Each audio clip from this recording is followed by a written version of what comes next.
que habéis decidido, ya veremos si con buen criterio habéis decidido en todo caso pasar parte de la tarde de este viernes fantástico madrileño, del típico otoño madrileño, ¿verdad? Maravilloso, estando aquí en lugar de estar en la Plaza de España, por ejemplo, paseando por cualquier otro lugar de esta maravillosa ciudad. Así que, bueno, pues muchas gracias otra vez y vamos a ver si con un poquito de suerte dentro de una hora y media no lo estáis lamentando. Yo estoy aquí como presidente de honor, fundador hace ya más de 40 años y presidente de honor en este momento de la Sociedad Española de Medicina Psicosomática y Psicoterapia, que es una de las sociedades científicas, asociaciones de psicoterapeutas, de médicos y de psicólogos psicoterapeutas, que forma parte de la Federación de Asociaciones de Psicólogos y Médicos Psicoterapeutas de España, FAPIMPE. Y estas son las jornadas que FAPIMPE organiza en el convenio que tenemos con el Colegio Oficial de la Psicología de Madrid. Nosotros, la Sociedad Española de Medicina Psicosomática y Psicoterapia, es una de las asociaciones fundadoras de FAPIMPE. El acta fundacional de FAPIMPE fue aquí, siempre hemos tenido el apoyo del Colegio Oficial de la Psicología de Madrid, fue en este mismo lugar, la disposición del aula entonces era completamente distinta porque esto fue en 2011, más o menos, ¿no? Cuando lo fundamos, y desde entonces pues seguimos trabajando en básicamente en lo que me trae hoy aquí. Nosotros trabajamos también en la clínica, claro, y en la investigación, pero lo que me trae aquí es en la docencia y en la formación de psicoterapeutas. Lo que básicamente venimos haciendo desde hace 40 años, con más o con menos éxito, es formar terapeutas y contribuir a la acreditación y al proceso de regulación en su día, y ojalá que eso sea pronto, de la psicoterapia como una habilidad clínica que pueda ser desarrollada por psicólogos y por médicos exclusivamente. Esa es una de las características de FAPIMPE frente a alguna otra federación que, sin embargo, pues permite la acreditación como psicoterapeutas de otros grados, de otras licenciaturas. Nosotros, de acuerdo con el Colegio de la Psicología de Madrid y con el Colegio de Médicos de Madrid también, al que yo pertenezco, decidimos que no, que los grados, las licenciaturas de acceso a la psicoterapia deberían de ser solo medicina o psicología. Bueno, pues con esta introducción vamos a hablar de ansiedad.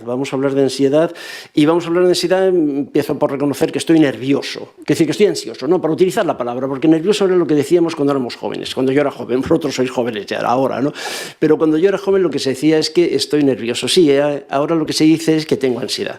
Pues yo tengo ansiedad, sí, tengo ansiedad. Llevo 40 y tantos años haciendo esto. He estado en miles, literalmente en miles de ocasiones en la Universidad Complutense, en otras universidades en España, fuera de España, aquí en el colegio he tenido la fortuna de haber venido cientos. He estado en miles de ocasiones así, en esta situación, esto es, exponiendo un tema más o menos mío, al menos pasado por mi filtro, como no puede ser de otra manera, a unos colegas que me regalan su tiempo y que creen que lo que yo voy a decir tiene valor. Y eso, sinceramente, me genera ansiedad. Y tengo hoy la misma ansiedad que tenía hace 50 años, cuando empecé a dar clase en la Facultad de Medicina de la Universidad Complutense, cuando estaba haciendo la especialidad de psiquiatría incluso, ¿no? Así que estoy ansioso. ¿Y qué hago? Nada. Absolutamente nada, me aguanto y lo disfruto. Me preocuparía más, fijaos, a estas alturas de mi vida, me preocuparía más no estarlo. Me preocuparía más el no ser respetuoso con vuestro tiempo, con vuestros conocimientos, con vuestro valor, con vuestras capacidades y con el regalo que me hacéis estando aquí, escuchándome. Así que eso me sigue produciendo ansiedad y estoy encantado con ella, absolutamente encantado. Bueno, si yo fuera más joven y posiblemente le hubiese contado esto me hubiese preocupado y le hubiese contado algo de esto a mi médico de atención primaria o a mi cuñada, pues probablemente me habría recomendado que fuera un psicólogo, o la médico de atención primaria con toda certeza me habría recetado una benzodiazepina o un antidepresivo, cualquier, y entonces ya no estaría ansioso cada vez que voy a dar una conferencia, una charla, ya sería un adicto a las benzodiazepinas o a los antidepresivos, y probablemente en esta edad que tengo, tendría el deterioro cognitivo típico de los consumidores de psicofármacos a largo plazo, y no estaría ansioso porque seguramente estaría en una residencia de ancianos. O no estaría aquí, ya no tendría capacidad ni mínimo ni un poquito para estar aquí. Así que, Bueno, vamos a hablar de eso que se llama ahora la ansiedad, que entre muchas otras cosas es, como voy a plantearos en un momento concreto, es un negocio.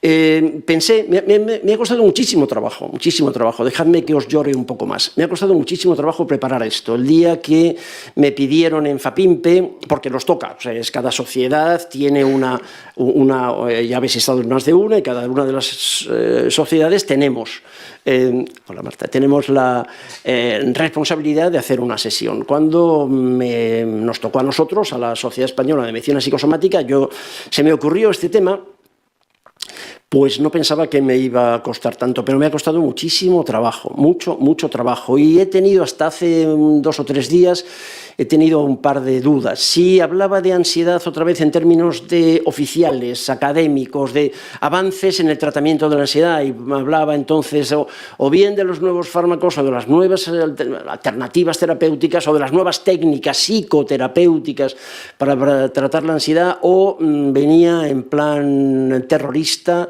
a contaros que lo de la ansiedad como trastorno es un engaño, y que lo primero que tendríamos que hacer en este momento es reconocer que tratar la ansiedad como un trastorno es un engaño, es una falacia, es una trampa y hace mucho daño o puede hacer mucho daño a nuestros pacientes.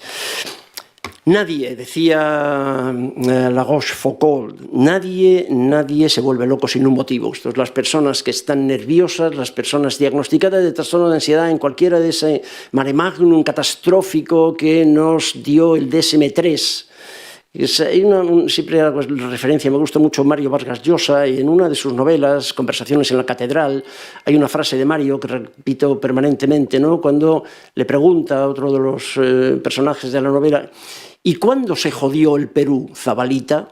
¿Cuándo se jodió la psiquiatría? En 1980. Hay una fecha concreta, 1980. Yo entonces ya era especialista en psiquiatría, era psiquiatra, era psicoterapeuta y lo viví de cerca. 1980, que es exactamente la edición de la publicación de la tercera edición del DSM. Ahí se arruina la psiquiatría que yo había entendido como psiquiatría y que sigo entendiendo como psiquiatría, y comienza este periplo lamentable de destrucción masiva no solo de la psiquiatría, sino también de la psicología, de la psicoterapia y de la mente humana, que es el DSM, a estas alturas el DSM-5 ya TR, ¿no?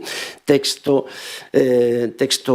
revisado. Nadie está ansioso si no tiene un motivo. Nadie. ¿Y cuál es el motivo fundamental de la ansiedad? El miedo. Los trastornos de ansiedad fundamentalmente son un ejemplo precioso que voy a intentar convenceros a lo largo de si no convenceros, no voy a convenceros de nada, pero al menos plantearos la posibilidad de reflexionar. La ansiedad es un ejemplo muy claro de la psiquiatrización del miedo, de la psiquiatrización de las emociones, que es, por cierto, lo que el DSM al servicio de la industria farmacéutica lleva haciendo exactamente los últimos 44 años, desde 1980. ¿De qué vamos a hablar? ¿De qué vamos a hablar para que, bueno, todavía, y no me voy a molestar, lo voy a entender perfectamente, todavía tenéis oportunidad de huir y de disfrutar de lo que queda de tarde de otoño madrileño? Pues la ansiedad es un síntoma. La ansiedad es un síntoma, no es un trastorno. La ansiedad es como la fiebre. Cualquier día nos encontraremos con que el DSM-6, el DSM-7 hablará de trastorno por fiebre o trastorno por tos, o algo parecido, ¿sabes? Ya está en ello, ya hay trastorno por dolor. La psiquiatrización de los síntomas, la trastornificación del síntoma, ¿no? La ansiedad es un síntoma, no puede ser de ninguna manera un trastorno, y mucho menos una enfermedad, y muchísimo menos todavía una enfermedad del cerebro, que en la ansiedad se modifica la dopamina, el ácido gabérgico, el ácido glutámico. Bueno, naturalmente que sí, claro que sí, como tantas y tantas otras funciones del organismo, pero eso de ninguna manera es la causa, sino una más de las víctimas de la historia biográfica de nuestro paciente o de nosotros mismos. Yo acabo de confesar, antes de empezar, que estaba ansioso. Ya se me va pasando. Una vez que supero los primeros 5 minutos, ya dejo de estar ansioso, ¿no? Pero es absolutamente anormal. Probablemente durante 5 o 10 minutos, desde -10, 6-10, hasta 6 y 5, en esos 15 minutos, si alguien, esa es la gran trampa, si en ese momento alguien me hace una resonancia funcional, si me toma medidas de la dopamina, del ácido agabérgico, de los iones de cloro, si me hace medidas cerebrales de cualquier cosa, rompo el aparato. O sea, doy positivo absolutamente en todo, absolutamente en todo. La ansiedad mía es muy anterior. Las modificaciones en los neuroreceptores es simplemente una secuela. No es en absoluto la causa de esa ansiedad. La ansiedad es un trastorno inventado por el DSM-5, para ser exactos, por el DSM-3, pero como ahora estamos en este momento, pues por el DSM-5, que es un instrumento de poder corporativo, claro, al servicio de la industria farmacéutica, con la complicidad de los profesionales de la salud mental. Yo soy médico psiquiatra, como sabéis, y a mí me encanta hablar mal de la industria farmacéutica. La conozco bien como médico psiquiatra, he tenido hasta hace como 20 años que decidí que nunca más tuve contacto con la industria farmacéutica, la conozco bien y, bueno, conozco sus métodos y sé muy bien cómo lo hacen. Pero ellos no podrían haber hecho nada sin la cooperación necesaria. En el Código Penal se llama así, los cooperadores necesarios somos nosotros. Somos primero los médicos, los psiquiatras, y luego, y esto os advierto, por si queréis marcharos, luego también los psicólogos. Los psicólogos, las universidades, las facultades de psicología, las facultades de medicina, naturalmente, sí, también somos cómplices, ¿no? Que psiquiatriza el malestar haciéndolo individual cuando estar mal es un problema colectivo. Sí, me parece que este es el arranque de lo que quiero señalaros, ¿no? Y si vamos a desmontar la ansiedad, vamos sobre todo a desmontar la individualidad de la ansiedad, ¿de acuerdo? Y las hipótesis monoaminérgicas de la ansiedad, ¿no? Como dice una psicóloga, Johanna es psicóloga, como dice una psicóloga que conozco, muy admirada por mí, Johanna Moncrief, lo psicológico es político. Y vamos a intentar comentarlo, ¿no? Bueno, ¿y esto de dónde sale? Pues esto sale de alguien que pertenece a la Sociedad Americana de Psiquiatría, ¿no? A la APA.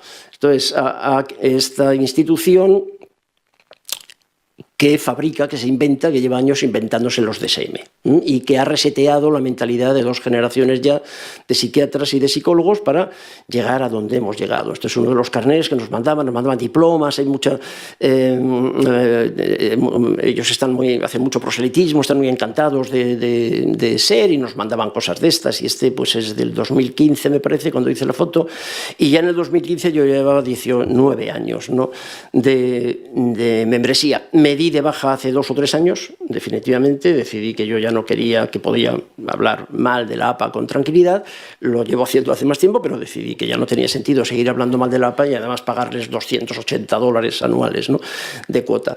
Así que me di de baja hace un par de años, pero bueno, lo que voy a contaros en relación con el DSM, con el DSM-5 y con la psiquiatrización pues lo hago más o menos de primera mano, es decir, que puedo tener información de cómo han sido estas cosas, ¿no? La ansiedad es un síntoma, manifestación subjetiva de una enfermedad o alteración en el estado de salud percibida exclusivamente por el paciente. Síntoma es la tristeza. La psiquiatrización de la tristeza en gran medida se llama duelo complicado, se llama trastorno depresivo. Es decir, esto es otra vez la invención, ¿no?, la famosa invención de trastornos mentales. La ansiedad, la tristeza, el dolor, la fatiga son síntomas. Yo me lo tengo que creer. Y para los médicos que trabajan, por ejemplo, en peritaciones de incapacidades, pues es un verdadero problema, porque tienes que creerte algo que te cuenta el dolor. ¿Nunca habéis simulado un dolor? Habéis dicho, uy, cómo me duele no sé qué, para obtener alguna forma de beneficio, para eludir algo. Pues si no lo habéis hecho, lo haréis. Es decir, eso no, y nadie os lo puede discutir. Alguien puede decir, qué casualidad que siempre te duele la cabeza cuando vamos a ver a mi madre. Chico, es casualidad, ¿qué quieres que te diga? Pero va a ser difícil que lo objetivéis. Mientras que los signos son ya manifestaciones objetivas. Los signos es lo que podemos ver, lo que podemos objetivar, lo que podemos medir, ¿no? Los síntomas no se pueden medir, la ansiedad se mide mal, todas las pruebas que hay para medir la ansiedad son pruebas finalmente deficitarias y muchas veces en la clínica inútiles. El paciente viene a la consulta y dice, tengo ansiedad, porque ahora ya todo el mundo dice, tengo ansiedad.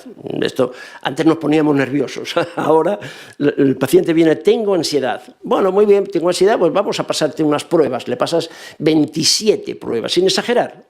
o 3, las que queráis. Les pasas una serie de pruebas, de test para medir la ansiedad y finalmente le decís, tienes una puntuación alta en ansiedad. Y el paciente se te queda mirando diciendo, ¿y para esto has hecho una carrera? Es decir, te estoy diciendo que tengo ansiedad, que todo el mundo sabe ya lo que es eso, ¿no? Y todavía perdemos el tiempo haciéndome pruebas. Pregúntame por mi madre, a lo mejor, pregúntame por mi historia, pregúntame por mi hipoteca, pregúntame por el trabajo, pregúntame por mi novio, ¿no? Pregúntame por otras cosas, pero no me hagas una prueba para medir la ansiedad en la clínica, no estamos haciendo un ensayo clínico. En la que cuando te estoy diciendo que estoy ansioso, vamos a avanzar, ¿vale? Porque estos test también me los puedo hacer yo.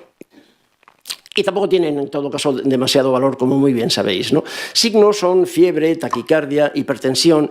La ansiedad, no. La ansiedad es un síntoma percibido exclusivamente por el paciente, que tiene manifestaciones biológicas, manifestaciones corporales en forma de enfermedad, naturalmente, ya sí de enfermedad, porque la alteración permanente, ¿no?, de ese estado produce una situación de estrés crónico que el organismo, vía cortisol, citoquinas, inflamación, puede acabar alterando prácticamente cualquier función, ¿no? Un síntoma, un signo podría ser una señal de alerta. Esto es lo que quiero también señalar. La ansiedad es un grito. La ansiedad es lo que llamamos ansiedad, lo que el paciente llama ansiedad, lo que todos llamamos ansiedad, es un grito, es una llamada de atención, es un grito de terror, de pánico, de miedo. Recordad siempre una recomendación, como siempre son recomendaciones, vosotros lo filtráis y le dais una vuelta, pero cuando el paciente viene a mi consulta diciéndome directamente de entrada tengo ansiedad, lo primero que intento es, después de escucharle, no en la primera, no así, en el primer momento, pero una de las cosas que intento hacer a corto plazo es vamos a hacer un juego, vamos a hacer un esfuerzo. Porque en lugar de ansiedad vamos a hablar de miedo, a ver qué te parece. Y las cosas cambian de forma inmediata, porque hablar de ansiedad es un concepto tan abstracto en este momento, tan socialmente manipulado, tan conocido, que ha perdido todo su significado. Así que lo que también nosotros hemos aprendido es que todos nuestros pacientes que vienen con esa referencia de ansiedad simplemente están asustados, tienen miedo. Lo que ocurre es que nadie se atreve a decir miedo, cada vez menos en esta cultura, otra vez en esta sociedad tan individualista, tan basada en el rendimiento. Lo de tener miedo es una emoción muy, muy, muy difícil, ¿no? Bueno, vamos a hacer el intento y vamos a cambiar, y en lugar de hablar de ansiedad vamos a hablar de miedo, ¿no? La presencia no sirve como confirmación de que la salud de alguien naturalmente se vea comprometida. La intolerancia a la frustración y la medicalización de la vida tiene mucho que ver con todo lo que tiene mucho que ver con la demanda de ansiedad. Ahora mismo prácticamente cualquiera que tiene dificultades para tolerar la frustración además que aparece cada día en cada momento de la vida, en una vida muy medicalizada. Cualquiera, lo que reconoce y lo que transmite como esa sensación de insatisfacción. ¿De acuerdo? La ansiedad existe, el malestar existe, el sufrimiento existe. Lo que estoy discutiendo es que exista un trastorno mental que se refiere a eso. ¿Os dais cuenta de la diferencia? O sea, de ninguna manera estoy minimizando el malestar de mi paciente. Cuando el paciente viene a la consulta, tengo ansiedad y depresión. De ninguna manera se me ocurre pensar ni que me está engañando, o sea, ni que eso lo está simulando, ni estoy banalizando el sufrimiento. Estoy seguro de que está sufriendo. Lo que me parece es que no tiene una enfermedad mental. Hago mucho hincapié en el concepto de enfermedad mental. De ninguna manera los trastornos mentales son enfermedades del cerebro y la ansiedad mucho menos, ¿no? Entonces, que está sufriendo, no tengo ninguna duda, pero es muy importante que resignifiquemos, para empezar, el concepto de ansiedad, porque la ansiedad, sinceramente, no tiene tratamiento terapéutico. El mejor tratamiento, luego lo señalaré, el mejor tratamiento para la ansiedad, os lo digo de verdad, hacedme caso, es el Valium. Ese es el mejor tratamiento que hay para la ansiedad. 1 euro con 40 céntimos, un envase de 30 pastillas. No hay nada más barato, nada más fácil que eso. Antes del Valium que ha utilizado nuestro paciente, el tabaco, el alcohol, otro tipo de sustancias tóxicas, una novia tóxica, un novio tóxico también, una cuñada tóxica, ha utilizado lo que ha podido. Quiero decir, el sufrimiento existe. ¿Os dais cuenta de que quede claro eso? El sufrimiento lo estoy reconociendo. pero no es un trastorno mental y no tiene la ansiedad como tal no tiene tratamiento psicológico. De hecho, dentro de esta apertura de que estamos desmontando la ansiedad, o que yo quiero desmontar la ansiedad o proponer este desmontaje, la ansiedad no debería de tratarse, deberían existir los trastornos como tal y no debería de tener tratamiento psicológico. Sinceramente creo que no tiene tratamiento psicológico y también personal, no personal, cada vez hay más psiquiatras y psicoterapeutas que estamos en esta línea, no soy yo solo, ¿no? Nos parece que eso puede hacer incluso daño. O sea, que tratar la ansiedad como síntoma, tratar el síntoma, es como otra vez en la analogía de tratar la fiebre con paracetamol. Esto no hay ninguna duda. Si alguien tiene fiebre, le damos paracetamol, pero básicamente miramos a ver por qué tiene fiebre. Tiene fiebre por una infección, entonces tenemos que ver paracetamol de urgencia y luego miramos a ver cuál es la infección y cuál es el antibiótico específico que tiene sentido. No tratamos, en medicina no tratamos la fiebre, os dais cuenta de eso, ¿no? Ni tratamos la tos, tratamos el cáncer de pulmón o tratamos la enfermedad infecciosa, ¿no? Esta persona está frustrada, está mal, se encuentra mal, está sufriendo, básicamente no sabe qué hacer y sobre todo tiene miedo. Como estamos hoy hablando de la ansiedad, si estuviéramos hablando de otro diagnóstico diría otra cosa. Pero en este caso el paciente tiene miedo, que no se atreve a reconocer de ninguna manera y lo que hemos hecho psiquiatrizándole la vida es dándole un diagnóstico de ansiedad, que ha tenido muchísimo éxito en los medios de comunicación porque la industria farmacéutica directamente coordina y los medios de comunicación, igual que la Facultad de Medicina, por ejemplo, absolutamente organizada por la industria farmacéutica, y se ha convertido en un trastorno tratable con pastillas y desde luego con técnicas psicoterapéuticas también. La ansiedad o el miedo, la rabia, la tristeza, la vergüenza pueden ser síntomas, sin ninguna duda, señales de alarma, pero no son enfermedades. Esto quiero que quede muy claro. No son enfermedades del cerebro, ni siquiera probablemente pueden llegar a la categoría, o no quiero plantear aquí con ánimo de reflexión, no quiero plantear que sean ni siquiera trastornos. Cada vez que veo un diagnóstico en mi consulta, nosotros no lo hacemos, claro, en nuestras consultas no lo hacemos, pero cada vez que veo un paciente que viene con un diagnóstico de trastorno por ansiedad generalizada, por ejemplo, que es uno de los más frecuentes, hago esfuerzos, no hay ningún problema, mi paciente no se da cuenta, pero me parece que es el diagnóstico más hortera que se puede hacer. Yo creo que dentro de los 300 diagnósticos del DSM-5, que es un catálogo de manifestaciones del sufrimiento humano, nada más y nada menos, pero que es un disparate de obra, el trastorno por ansiedad generalizada me parece el menos presentable. Es absolutamente impresentable y siempre pienso que es un profesional que se ha tomado muy poco tiempo en mirar a su paciente. Si te dedicas un poquito de tiempo a mirar a tu paciente, no puedes hacer el diagnóstico de trastorno por ansiedad generalizada dentro del DSM. La angustia, repasando lo que yo aprendía, ¿no?, de cuando estudiaba psiquiatría y psicoterapia en mis primeros años, década de 70, los 80, hay un par de datos de Kierkegaard que quiero señalar, ¿no? Como él decía que la angustia surge de la libertad y de la responsabilidad, que se enfrentan permanentemente con la posibilidad de elegir. Mirad, eso me parece que empieza a tener sentido incluso desde el punto de vista clínico. Vamos a ver qué es lo que no puede elegir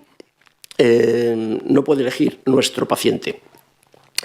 Pero la posibilidad de elegir, a Kierkegaard yo no le conocí, por muy mayor que os parezca que sea, que lo soy, pero no soy coetáneo de Kierkegaard, pero a Ortega y Gasset sí. Tuve oportunidad de conocerle, era amigo de mi padre, y tuve oportunidad de conocerle, me acuerdo, pero yo era muy chiquitín, cuando Ortega se murió, fue en el año 55, yo tenía 5 o 6 años, era muy chiquitito. Pero me acuerdo de Ortega. Y una de las cosas, de las muchas cosas que decía Ortega, que fue uno de mis héroes de adolescencia, es que una de las mayores tragedias de la especie humana, del ser humano, es precisamente poder elegir, porque cada vez que eliges tienes que hacer un duelo. Y cada vez que eliges tienes miedo por haberte equivocado. Cada vez que eliges, esta mañana estabais pensando, ¿voy al colegio de psicólogos o no? Esto es una situación, un ejemplo de conflicto, ¿me voy esta tarde o no? Claro, este es un ejemplo y ya está, y lo habéis resuelto, yo te lo agradezco con toda mi alma que hayáis decidido venir aquí, pero esto es un ejemplo de situación de conflicto, esto es un conflicto, ¿voy al colegio o no voy? En lo del colegio me puede atraer, pero tengo otras cosas que también me atraen, así que Bueno, pues si voy al colegio, a lo mejor lo paso bien en el colegio, me interesa algo, pero estoy perdiendo, simultáneamente estoy perdiendo algo. O sea, cada elección comporta un duelo. A lo mejor esto es un ejemplo de intervención no de la ansiedad, sino de la persona. Otra vez, insisto, no hay psicoterapia del diagnóstico, no puede haber psicoterapia de la ansiedad. Por favor, hacedme caso.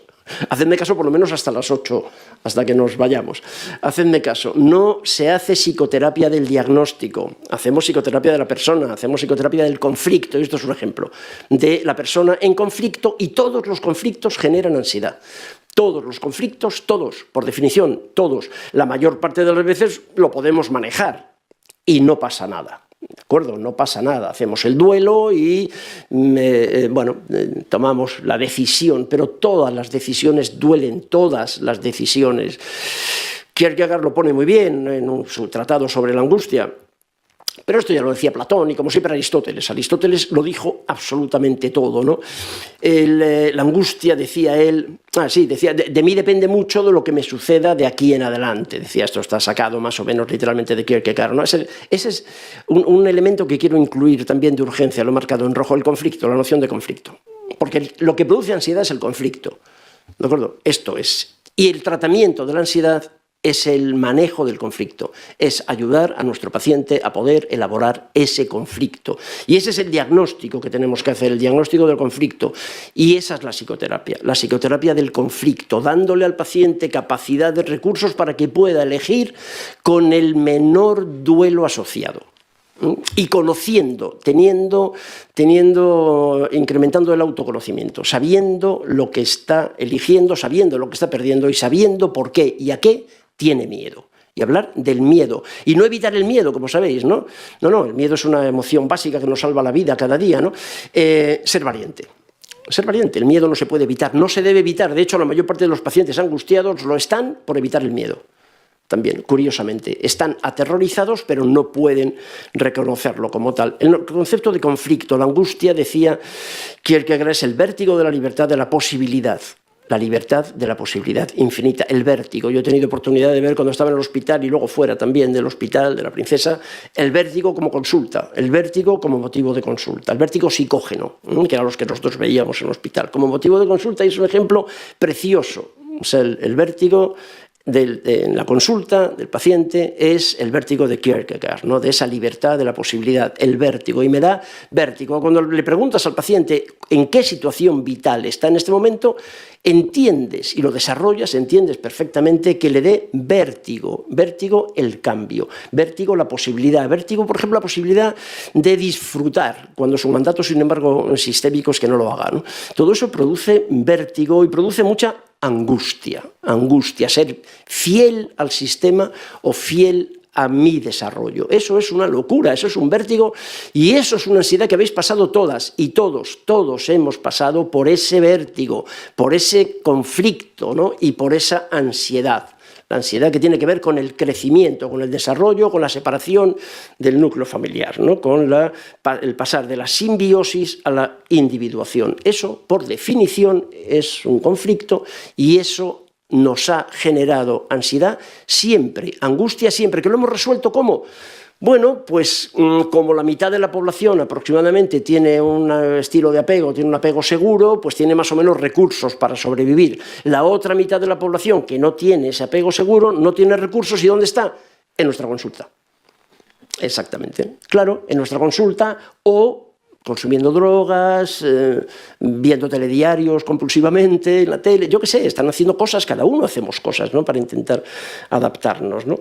Pero ese es otra vez el problema, ¿no? Y ese es el conflicto, ¿no? Nietzsche, pues otro personaje también, ¿no? Como decía que la angustia es la señal. Y esto me parece fantástico, la angustia es la señal de que nos estamos acercando a la verdad, esa verdad que no queremos ver de ninguna manera, que no podemos ver de ninguna manera, porque es la verdad que nos hace tomar contacto con nuestras raíces en nuestro paciente, que le hace tomar contacto con su infancia, con su vida, con su biografía, tiene que desidealizar, por ejemplo, a las figuras parentales, tiene que hacer cosas que duelen. Entonces, ¿cómo lo resuelve? No haciendo un como sí. Como es la decisión de no tomar decisión. Claro, eso es fantástico en términos teóricos, pero es mentira. Es decir, eso no se puede sostener, no se puede mantener sin síntomas. ¿Se entiende? sin síntomas. Claro, ahí aparece, entre otros, la situación, la ansiedad, ¿no? La angustia. Yo estoy utilizando como médico, como psiquiatra, esto yo sé que no es excesivamente correcto, pero por facilitar las cosas y no empezar con más definiciones, estoy utilizando de una forma más o menos indistinta ansiedad y angustia. En medicina, en psiquiatría, no hay ninguna diferencia. La única diferencia es que la angustia en castellano, porque en castellano tenemos dos palabras, en otros idiomas, en alemán no, creo que no la hay, y en inglés prácticamente tampoco, pero en castellano utilizamos la angustia, es la corporalización de la ansiedad. En la angustia, cuando hablamos de angustia en psiquiatría, nos estamos refiriendo a que es una ansiedad corporalizada, es una ansiedad a la que le falta el aire, tiene síntomas de angosto. Angustia procede de angosto, de estrechez, de estrechamiento, ¿no? Entonces la angustia es una ansiedad corporalizada y la angustia tiene mucho que ver con el miedo y tiene síntomas, los síntomas son los síntomas del miedo. Lo que ocurre es que en el paciente angustioso lo que inicialmente te dice es que no sabe por qué. Claro que lo sabe. Esto es lo que voy a plantearos también, naturalmente que lo sabe. Lo que ocurre es que nadie se lo ha preguntado y él no se lo puede preguntar. No se lo puede preguntar ¿por qué? Porque le da miedo. Ya está. Entonces ahí aparece la angustia, está a punto de acercarse a la verdad y no puede soportar esa verdad. Esa es la psicoterapia, otra vez. La psicoterapia de la angustia, entonces ayudar a nuestro paciente a que se aproxime a la verdad. Ayudarle no a que no tenga miedo. El tratamiento conductual de los síntomas de ansiedad a mí me produce una cierta preocupación. La cuestión no es evitar la ansiedad, no es evitar el miedo, perdón, es ser valiente, ser capaz de afrontar, de ponerle cara, ¿no?, a ese miedo. Y la ansiedad, además, en este momento, además de como señal, además de como síntoma, la ansiedad es un negocio. Hoy es un negocio. Se juega con la ansiedad y se negocia con la ansiedad. Ya se llama ansiedad, no se llama angustia, se llama ansiedad. En las redes sociales se expone y los influencers pues presumen de sus ansiedades y de sus cosas, ¿no? La ansiedad se ha medicalizado, se ha psiquiatrizado, se venden medicamentos con receta, benzodiazepinas, antipsicóticos le dan a los niños chiquitines, les dan antipsicóticos cuando los niños están nerviosos. Se ha psicologizado y entonces se crean unidades especializadas de tratamientos de ansiedad, técnicas psicoterapéuticas para el tratamiento de la ansiedad, se trata con remedios naturales, alternativas relajantes. Esto también es algo tremendo de esta cultura, ¿no?, que el ocio, el negocio del ocio. El negocio del ocio es terriblemente estresante. Terriblemente estresante. No sé si habéis visto algún vídeo de turistas en Venecia en agosto. Pues esa es la imagen que yo tengo del séptimo círculo del infierno dantesco, ¿no? Yo estuve trabajando en Venecia, en Vicenza, en el Ospedale Civile de Vicenza, en los años 70, finales de los 70. Yo recuerdo que estaba a 30 kilómetros, Vicenza a 40 kilómetros de Venecia, haber ido muchísimas veces a Venecia. Yo recuerdo estar en el Gran Canal, bajarme de la estación y salir al Gran Canal en Venecia, estar literalmente solo, absolutamente solo, paseando por Venecia, ¿no? Aquello me parecía francamente relajante y mis días libres me iba a pasear por Venecia, ¿no? Pues lo que yo sé, hasta donde sé, pasear ahora por Venecia, pues es por Venecia, por Barcelona, por Valencia, por Madrid, en cualquier lugar del mundo durante los meses de verano, ¿no? Es él, pero tienes que hacerlo y tienes que hacerte selfies y tienes que hacerte fotos y tienes que aproximarte a un acantilado para hacerte una selfie y partirte la crisma porque te caes por el acantilado.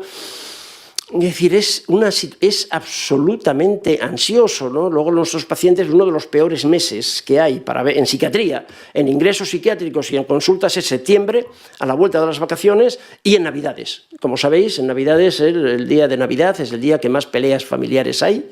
Exactamente, que la Policía Municipal de Madrid tiene que hacer más salidas y después de Navidades es cuando más ingresos psiquiátricos, a lo largo de las Navidades, cuando más ingresos psiquiátricos tenemos, ¿no? Como decía Zygmunt Bauman, en este mundo actual cualquier idea de felicidad acaba en una tienda, ¿no? Bueno, esto es lo último que se ha publicado, literalmente lo último, se acaba de publicar en diciembre de este año, lo acabo de recibir, lo recibí la semana pasada, de una revista que yo ya no estoy suscrito a Psiquiatría Biológica, pero ellos me siguen, como no debe suscribirse nadie, pues aunque yo dejé de pagar hace años, me siguen mandándola para hacer bulto, supongo.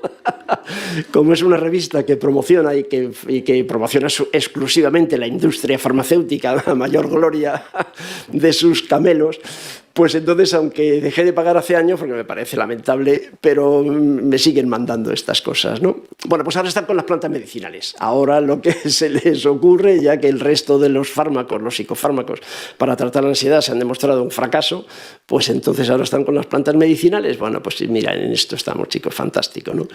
Y esto es el problema que quería plantear, lo del famoso... El huevo o la gallina, ¿qué es antes, no? La relación entre síntomas, hallazgos y enfermedad, ¿no? Lo más estudiado, también con la ansiedad, y con el ácido GABérgico, el glutamato, suena glutamato. Había un grupo cuando yo era joven, se llamaba glutamato yeye. No recuerdo si tenían que ver con la ansiedad.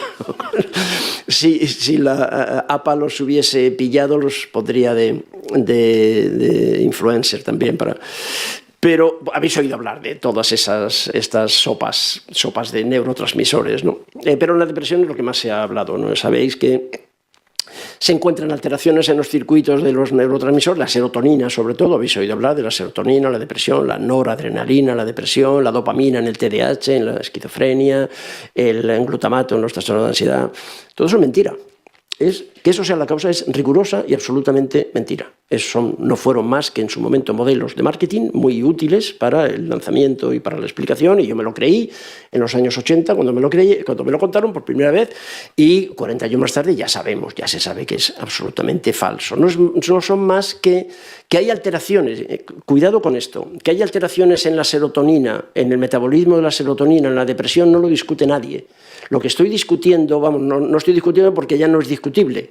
Hacedme caso, no es discutible.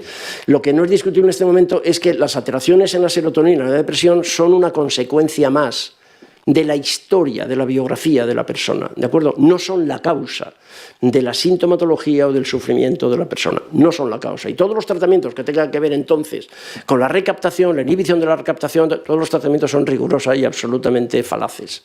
Son una auténtica trampa que solo consiste en convertir entonces a personas en consumidores crónicos de un medicamento que le van a hacer daño, además a largo o a medio plazo. No son causa, son la consecuencia. No hay un trabajo absolutamente fundamental si tenéis, o sea, esto lo sabemos hace 10 años, esto es del British Medical Journal del 2015. Y uno de los autores, un tipo al que conozco y sigo también hace muchos años, David Healy, presentó la primera de las propuestas hace ya casi 10 años, hablando del marketing de un mito. Me gusta mucho y por eso rescato este editorial, ¿no?, de una revista muy prestigiosa, ¿no? La serotonina y la depresión como ejemplo de marketing de un mito. Es el inicio del fin, del desmontaje de la causa biológica de los trastornos mentales. Considerar los trastornos mentales como enfermedad cerebral, tened mucho cuidado con eso, es muy peligroso. Y es mentira, en cualquier caso, es absolutamente falso. Tened cuidado con eso. Pero queda claro, ¿que hay alteraciones de la serotonina? Sí, no voy a discutir eso, pero que no es la causa. Que quede eso relativamente claro, ¿no? ¿Qué es lo que llevamos 40 años haciendo? Literalmente 40, o sea, esto es 1980, os he dado antes la fecha, ¿no? Y yo he sido testigo porque además durante aquellos años era muy joven y colaboré con la industria farmacéutica, con el departamento médico de una de las más importantes compañías farmacéuticas del mundo y bueno, pues conozco sus métodos, ¿no? ¿Qué íbamos haciendo? Psiquiatrizar emociones y sentimientos, psiquiatrizar la vergüenza, la timidez, en lo que se llama fobia social, dentro de los trastornos de ansiedad, de Piaget, trastorno de ansiedad del DSM. La fobia social se inventó absolutamente y es un ejemplo de cómo se logra un comentario más, con algún chascarrillo, de cómo se psiquiatriza algo que era absolutamente normal, la timidez y la vergüenza. Ahora asistimos, sin embargo, a la glorificación absoluta de la desvergüenza y de la impudicia. No hay más que ver eso que se llama redes sociales para darnos cuenta cómo lo que se glorifica es la desvergüenza. Uno a estas edades tiene la sensación de que la vergüenza como emoción, una emoción muy importante, claro, la vergüenza se está disolviendo. Sé que es algo que está ocurriendo, no sé qué está pasando, qué estamos comiendo o qué estamos mirando en la tele, viendo en la tele, que la vergüenza como tal emoción está desapareciendo, disolviéndose de los circuitos diencefálicos, ¿no?, del tálamo.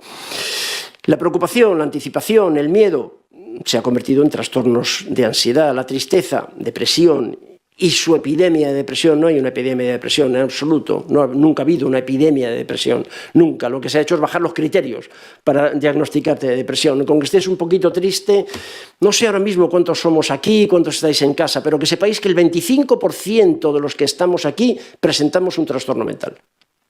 Que quede claro. También, ¿de acuerdo? El 25%, el 25%. Tenemos ahora aquí, en este momento, podemos ser diagnosticados de un trastorno mental. Se han bajado tanto, los criterios se han bajado tanto, se ha bajado tanto el umbral de diagnóstico que prácticamente casi cualquier persona puede tener un diagnóstico de trastorno mental. ¿Dónde está el problema de que te hagan un diagnóstico de trastorno mental? Que te van a medicar inmediatamente. O te van a medicar o te van a recomendar una técnica psicoterapéutica. Cuidado también con esto, que tampoco somos demasiado inocentes. Una técnica psicológica y en cualquier caso te van a señalar como trastornado o con un poco de mala suerte como enfermo mental. Tenemos que tener cuidado con eso y tenemos que rebelarnos, además, me parece, contra eso, ¿no?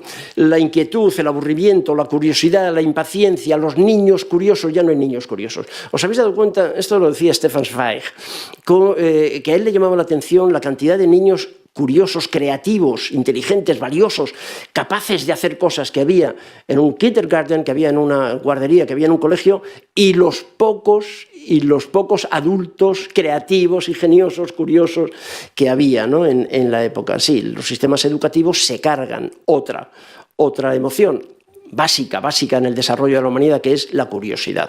Entonces el niño inquieto, aburrido, está inquieto porque está aburrido porque es insoportable el sistema, absolutamente insoportable el sistema educativo. Ninguno de los que estamos aquí seríamos capaces de soportar otra vez los años de colegio. Todos los que estamos aquí, si en este momento tuviésemos que volver al colegio con 4 años, yo empecé a ir, afortunadamente para mí, para mi historia, y en mi familia y en mi generación, yo empecé a ir al colegio a los 4 años. No presenté ningún diagnóstico de este estilo, claro, pero eran 4 años. Tuve 4 años en casa, con mi madre y con mi hermano pequeño. Ahora eso no es así. Ahora esto es muy complicado. Y cualquier niño que se aburre, y se aburre porque es insoportable estar en el colegio, porque además luego tiene otra forma de maltrato que nos hemos inventado en el siglo XXI, que se llaman actividades extraescolares. O sea, no contento con que te den una turra insufrible en el colegio, con gente desmotivada que te sigue hablando de las mismas cosas rigurosamente inútiles, con la misma, no contentos con eso, luego tienes que ir a hacer flauta dulce, equitación, tenis, ajedrez y chino. Tengo unos amigos que me han mandado a su niña está como una cabra, claro, como no puede ser de otra forma, han mandado a su niña con 8 años a estudiar chino. No, es que el futuro en China, el futuro para el futuro es importante, el chino no, los chinos con los que tú te vas a relacionar hablan inglés. Me parece bien que sea bilingüe con inglés, pero no, ya es bilingüe con inglés en el colegio, va al británico. No la mandes también a las 7 de la tarde a hacer chino, por favor, tiene 8 años, déjala en paz, ¿no? Bueno, pues la diagnosticarán, claro, en algún momento lo diagnosticarán de algo de esto, lógicamente. Y luego te dirán que tiene que ver con un gen, que es mentira, y luego te dirán también además que tiene que ver con una disfunción en el metabolismo de la dopamina, que también es mentira. ¿De acuerdo? Lo que es difícil es soportar la vida que ese chiquitín está pasando, ¿no? El malestar o la rabia contenida, pues trastorno por somatización, trastorno adaptativo, trastorno disfórico premenstrual, que también tiene mola, eso tiene tela, eso mola mucho, ¿no? El trastorno disfórico premenstrual, esto es una maravilla. Y os advierto que la soledad están pensando en un nuevo diagnóstico, y algo que luego veremos también, que me acuerdo ahora. Y la preocupación por el cambio climático, hemos vivido lo que hemos vivido en España hace un mes, ¿no? La preocupación por el cambio climático es un trastorno mental, que lo sepáis también. Así que no os preocupéis, y si os preocupa el cambio climático, os calláis, no digáis una sola palabra, porque como haya un colega mío o vuestro cerca, os diagnostica de ecoansiedad. La ecoansiedad, como trastorno mental, y ya hay centros especializados en el tratamiento de la ecoansiedad, por Dios, qué horror, centros especializados en el tratamiento de la ecoansiedad, ¿no? O de la soledad. La soledad es una propuesta de nuevo diagnóstico para el DSM-6, la soledad, que están tratando con MDMA. Estas personas que sienten que están solas, entonces lo que les dan es una anfetamina. Antes les dábamos alcohol, ¿de acuerdo? Y ahora lo que se les da es una anfetamina porque así se desinhiben y mejora el rendimiento social y entonces ya van a sitios de baile de salón, a hacer senderismo y ya no están solos con M, no están solos, están como ovejas también, claro, con los ojos como platos y están... Pero... Estoy hablando en serio, estoy hablando en serio, estoy hablando muy, muy en serio, ¿no? Yo creo que podemos sonreír simultáneamente, pero estoy hablando muy, muy en serio, o sea, es un problema, ¿no? Tenemos un verdadero problema con todo esto, ¿no? Como dice el Roto, otro de mis genios, ¿no? Qué curioso, ¿no? La medicina y la enfermedad la fabrican los mismos. Es exactamente así en los últimos 40 años, ¿no? Un trastorno es un síndrome, y con esto no quiero más definiciones, pero simplemente que sepáis que como la propia APA, mi antigua casa, vamos, una de mis antiguas casas en la que yo estaba poco tiempo, lo define, para empezar, como el trastorno mental es un síndrome. Síndrome es un conjunto de síntomas, pues nada más. O sea, un trastorno mental es un conjunto de síntomas. Ya está, un conjunto de síntomas que nos pueden afectar al 25% de la población. Tranquilamente, ¿de acuerdo? Porque son síntomas, además, muy subjetivos, muy poco valiosos, muy poco estables, y podemos encontrarnos, claro, una persona con una depresión es una persona cabreada. Los psiquiatras al cabreo le llamamos disforia. Entonces, estado de ánimo disfórico es cabreo. Cabreo. En este momento, como están las cosas en este país, pues es fácil estar cabreado, ¿no? Pero si luego además tienes 5 síntomas de 10, que es fácil tenerlos, pues ya tienes una depresión.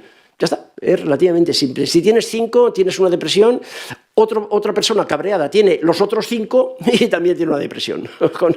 Porque hay para todos, realmente puede haber para todos, ¿no? Estos trastornos mentales, ¿cómo se manejan? Con trastornos médicos, con tratamientos médicos. En lo que se refiere a la ansiedad, pues ya sabéis, esto lo habéis leído, lo habéis oído. Es en España, que es uno de los países de los que yo conozco, en los que teóricamente mejor se vive. Curiosamente, España es líder mundial en consumo de benzodiazepinas, pero como 20 veces más, por ejemplo, benzodiazepinas que en Alemania, que es otro país de la Unión Europea, muy cercano a nosotros, y solamente hay que ir a la isla de Mallorca para darse cuenta lo cerca que estamos de Alemania, ¿no? Y nosotros consumimos 20 veces más benzodiazepinas que los alemanes, ¿no? Por ejemplo, más que nadie en el mundo, ¿no? Una auténtica barbaridad para tratar los trastornos por ansiedad. Y si no, pues tratamiento psicológico. Cuidado, otra vez. Tratamiento psicológico de la ansiedad a mí me preocupa mucho. Esto es a la izquierda, la imagen de vuestra izquierda, sí. En la imagen de la izquierda pues es un anuncio que he recortado de una de las publicidades que recibo de un colega, un compañero que además yo conozco y que me respeto mucho, que hace un curso sobre psicoterapia de los síntomas ansioso-depresivos. Psicoterapia de los síntomas ansioso-depresivos. Cuando lo vi me llamó un poco la atención. Me llamó la atención y me rechinó. Eso de psicoterapia de los síntomas. Es otra vez el tratamiento de la fiebre. ¿Sabes? Como médico me rechina mucho eso de la psicoterapia de los... Bueno, hay más de técnicas psicológicas descritas, como sabéis, pero muchas más, de 500 técnicas de intervención psicológica descritas en este momento. Y a la derecha de la imagen lo que tenéis es un estudio reciente de unos compañeros nuestros, médicos y psicólogos del Hospital de Alcalá de Henares, el Príncipe de Asturias, de la Universidad de Alcalá de Henares, Alberto Fernández Liria, en el que lo que nos dice es que la técnica, finalmente, factores responsables de la eficacia de la psicoterapia, las técnicas solo suponen el 5% de la varianza en el éxito del proceso. El 5%. Lambert, hace 40 años, que es quien empezó a trabajar en esto, lo colocaba entre el 12 y el 15%. A medida que se han ido refinando la metodología exploratoria, resulta que la técnica es el 5%. Así que la técnica psicoterapéutica, la técnica terapéutica como tal, para el tratamiento de la ansiedad, solo es responsable del 5% del éxito del proceso, ¿de acuerdo? Estad atentos a eso, porque a lo mejor tenemos que hacer otras cosas antes. A lo mejor merece la pena que hagamos otro tipo de cosas, entre otros, pues no pedirle a nuestro paciente que cambie. Los pacientes lo saben todo esto. Esto es algo que rescatado del país, de hace un año y pico, ¿no? Menores en centros de acogida, le hacen una entrevista a una de las chiquillas con todo tipo de trastornos seguro, diagnóstico de trastornos mentales y además con causas judiciales seguramente, y lo que ella dice es que deja de preguntarme lo que he hecho, pregúntame qué me han hecho a mí. Una edad me parece brillante. O sea, como siempre, los diarios y las personas, y cuando estás atento y escuchas y miras, pues al final te acaban enseñando lo que tienes que hacer, ¿no? No es tanto lo que he hecho, que es lo único que le preguntan, ¿qué has hecho? ¿Qué has hecho? ¿Qué haces? ¿Qué te pasa? ¿No? A lo mejor lo que tenemos que preguntar es lo que me han hecho a mí, ¿no? Porque lo psicológico es social. Lo psicológico es social, aunque no sé si nos gusta o no, pero hacedme caso. Lo psicológico es social, ¿no? Y hemos conseguido un Fisher, ahora os daré la referencia de un filósofo que también me gusta mucho, un sistema perfecto. El capital enferma al trabajador y luego las compañías farmacéuticas internacionales le venden drogas para que se sienta mejor. No me digáis que no tienen talento, no me digáis que no está, ¿no? Parece. Las causas sociales y políticas del estrés quedan entonces de lado, mientras que inversamente el descontento se individualiza e interioriza. Tratar la ansiedad o la depresión o la fatiga crónica como un problema químico dispensa al capitalismo de rendir cuentas de sus mecanismos alienantes. En el libro Realismo Capitalista, Mark Fisher lo cuenta muy bien. A mí me gusta mucho Mark Fisher, también me gusta mucho, y quien ya me conocéis, me habéis oído hablar de Byung-Chul Han y su Sociedad del Cansancio. Exactamente lo mismo, ¿no? Como con esta psiquiatrización lo que consigue el sistema, la sociedad dominante en la que estamos todos, que quede claro que no vengo aquí en plan antisistema ni nada que se le parezca, vamos, no hay más que verme, pero que no estoy ahí, pero estamos todos, pero simplemente que nos demos cuenta, ¿no? La cuestión es que, como dice Byung-Chul Han, es mucho más fácil tratar a un depresivo que a un revolucionario. Es mucho mejor tener a un depresivo que a un revolucionario, así que lo que voy a hacer es deprimir a la gente. Deprimir a la gente, ¿de acuerdo? Deprimir, esto es psiquiatrizar. Deprimir a la gente, ponerla ansiosa, poner un diagnóstico individual de trastorno mental, individual porque algo tuyo está mal. Dopamina, serotonina, tal, lóbulo prefrontal, conexiones, tienes algo neurológico deficiente. El negocio es fantástico. Cuando, sin embargo, y esto también es una publicación muy reciente del mes pasado, 2024, en lo que algunos médicos interesados en el tema, que ya les vale, porque esto hace 20 años que la Organización Mundial de la Salud publicó un texto que siempre hago referencia a él, que se llama Los hechos probados. Hechos probados, se llama así, es de la OMS y está libre en internet, lo podéis buscar y lo miráis. Los hechos probados, Organización Mundial de la Salud, y es un libro de 300 páginas en el que os cuentan cómo los determinantes sociales del malestar crean malestar, y son determinantes sociales. ¿De acuerdo? Luego, lo que hacemos nosotros, y primero la industria farmacéutica, luego la alimentaria, luego la industria del ocio y también nosotros, es psiquiatrizar ese malestar, ponerle etiquetas, ponerle nombre. Para eso se inventó el DSM, ¿no? Pero los determinantes sociales del malestar, ¿no?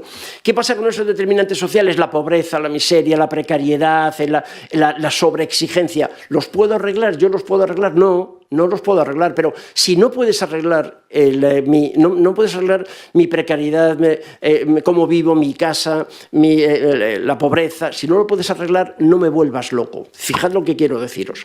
Si tú no puedes, claro, es que yo no puedo cambiar el trabajo, yo no le puedo decir a mi paciente que cambie de trabajo, no le puedo decir a mi paciente que cambie de domicilio. Está muy bien demostrado que es mucho mejor la salud mental de una persona que ve 3 árboles desde su casa, que está el 30% de su barrio es una zona verde y que está a menos de 300 metros de un gran parque. Es lo que se llama la regla del 3-30-300. Y eso está perfectamente claro. Hay unos indicadores muy claros, muy fácil de hacer además eso en grandes poblaciones, porque hay poblaciones que tienen esto y poblaciones que no, así que es muy fácil verlo, ¿no?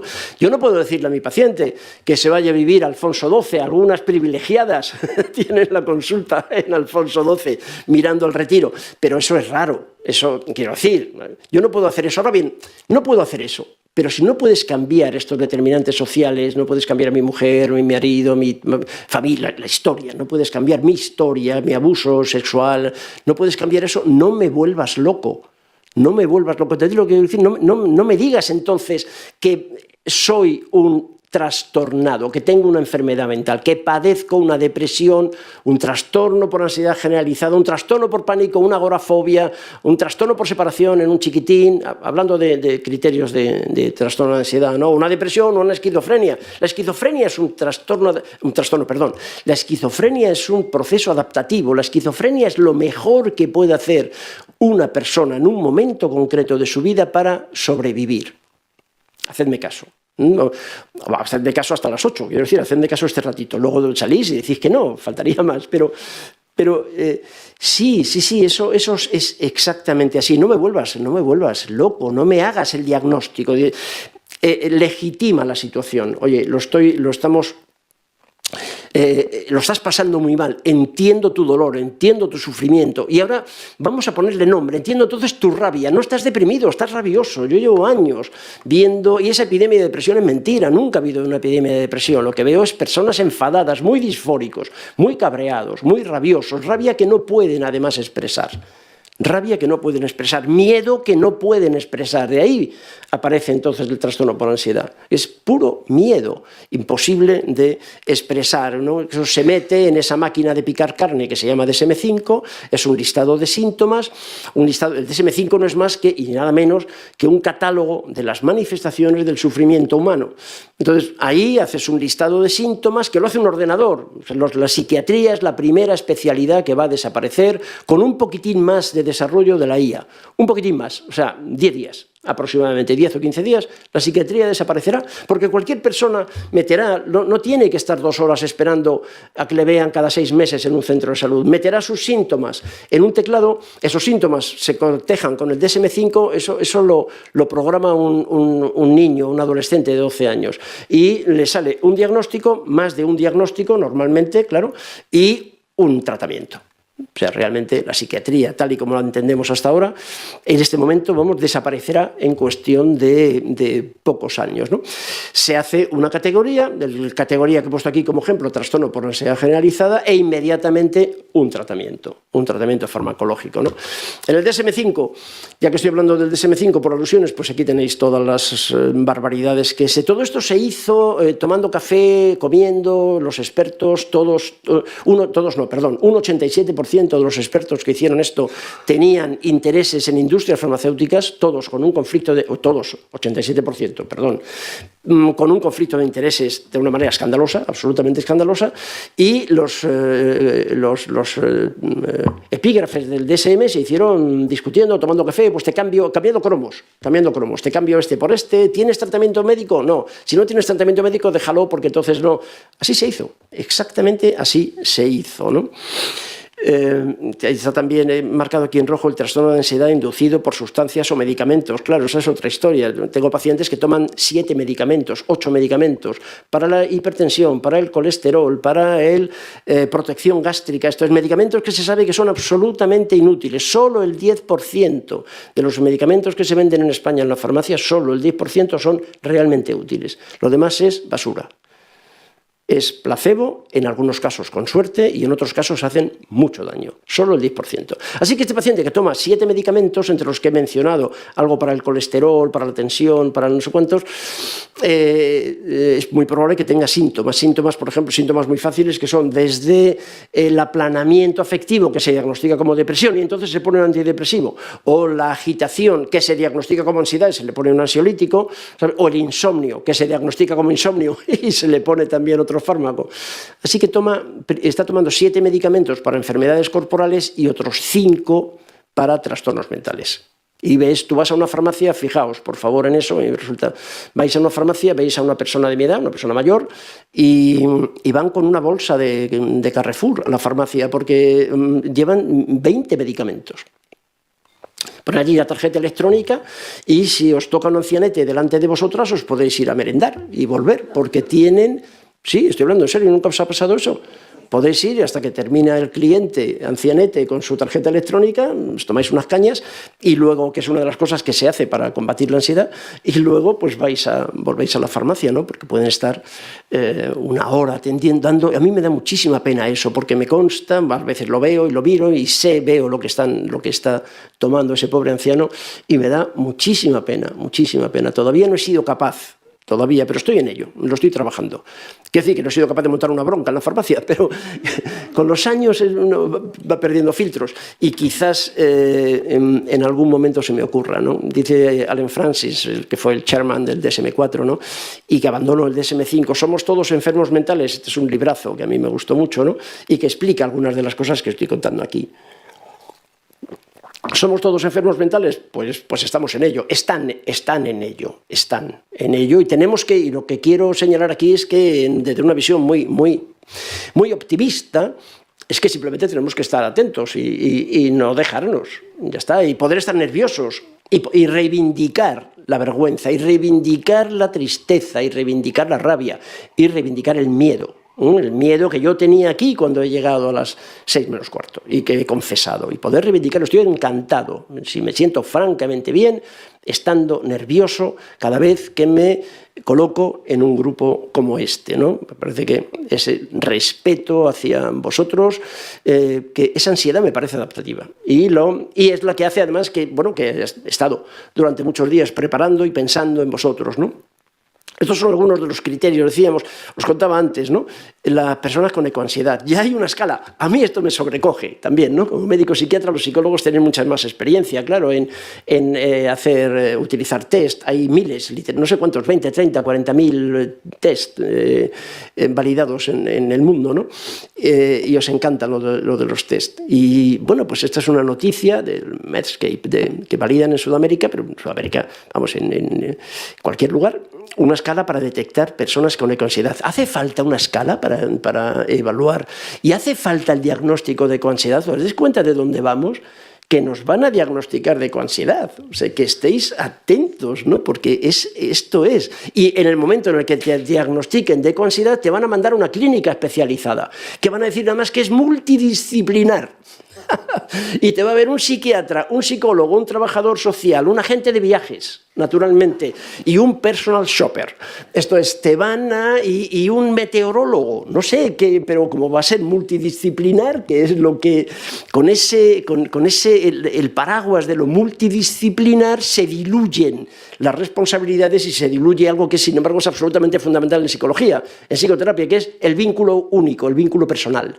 El vínculo personal. Así somos 7 personas para tratar a esta anoréxica, a esta persona ansiosa, a este drogodependiente. No, 7 personas no necesita una sola persona. Lo de 7 está al servicio nuestro, para diluir la responsabilidad. Lo que esa persona con un trastorno del apego, con una experiencia traumática, lo que necesita es una persona con la que vincularse, ¿no? Yo recuerdo la invención de la timidez. Hay un libro muy bonito de Christopher Lane, un catedrático de psicología de Gales, de la Universidad de Bangor, ¿no? Y recuerdo cuando sacaron Serosad, yo que naturalmente llevaba ya años de psiquiatra, ¿no? Sacan Serosad, pero el Serosad, la paroxetina, ya hay muchos antidepresivos antes, de la misma familia, de los inhibidores selectivos de la recaptación de serotonina. Así que se inventan el laboratorio Beecham, que luego fue Beecham-Smith-Kline y luego Smith-Kline-Glaxo y hoy es Glaxo, pues directamente lo que hacen es inventarse la fobia social. Se lo inventan, ya está, la timidez lo convierte en una enfermedad, la fobia social, se encuentran con que hay miles de personas en todo el mundo, claro, ya están.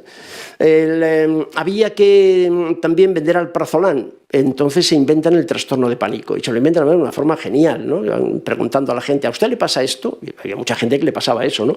Que le pasaban 4 o 5 cosas, lo ponían anuncios en el periódico, venga que tenemos tratamientos para usted. Aquello se les llamó el síndrome de Upjohn, porque era Upjohn el laboratorio que lo fabricó y era un ejemplo también de invención. Las crisis de pánico han existido la crisis de pánico, perdón, no es el panic disorder, la traducción que se hizo en inglés, pero la crisis de angustia, o sea, el tener un episodio angustioso ante un acontecimiento concreto de la vida es tan antiguo como la humanidad. al menos desde la que tengamos datos desde la revolución agrícola hace 12.000 años, ¿no? Pero, bueno, había que vender alprazolam, Xanax es como se llama en Estados Unidos, Tronquimacin como se llama en España, el mismo laboratorio que literalmente vendía un crecepelo, porque el Regain vendían crecepelos, el laboratorio Upjohn vendía Regain, que era un crecepelo, te lo dabas en la cabeza, te crecía el pelo y cuando dejabas de darte el Regain se te caía todo el que te había salido, ¿no? Era una cosa, era un auténtico timo, lo quitaron de la venta en España, el laboratorio, ¿no?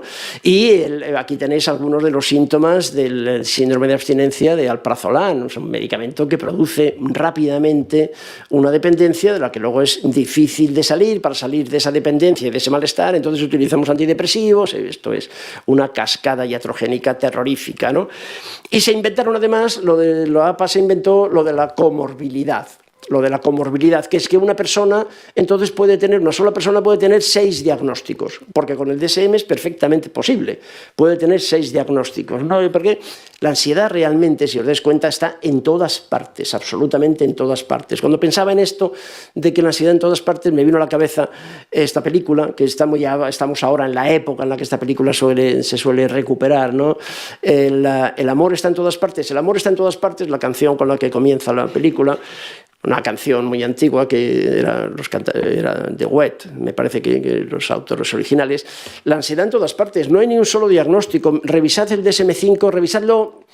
No lo compréis, si no lo tenéis, por favor, no lo compréis. Pero mirad en internet y la ansiedad está en todas partes. Es imposible, si decíamos que el DSM es un catálogo de manifestaciones del sufrimiento humano, es imposible sufrir sin estar ansioso, sin estar preocupado por lo que va a pasar, ¿de acuerdo? Sin estar ansioso, angustiado también, sin tener miedo, es absolutamente imposible. Así que la ansiedad en todas partes, absolutamente en todas partes.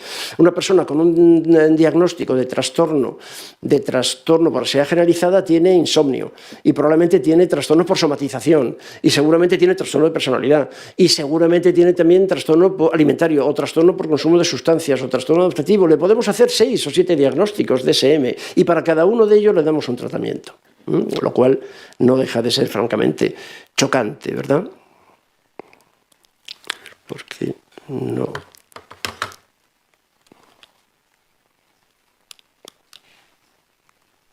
Así que, en resumen, lo que voy a plantearos, los trastornos de ansiedad son una etiqueta o son simplemente la manifestación de un conflicto de múltiples causas.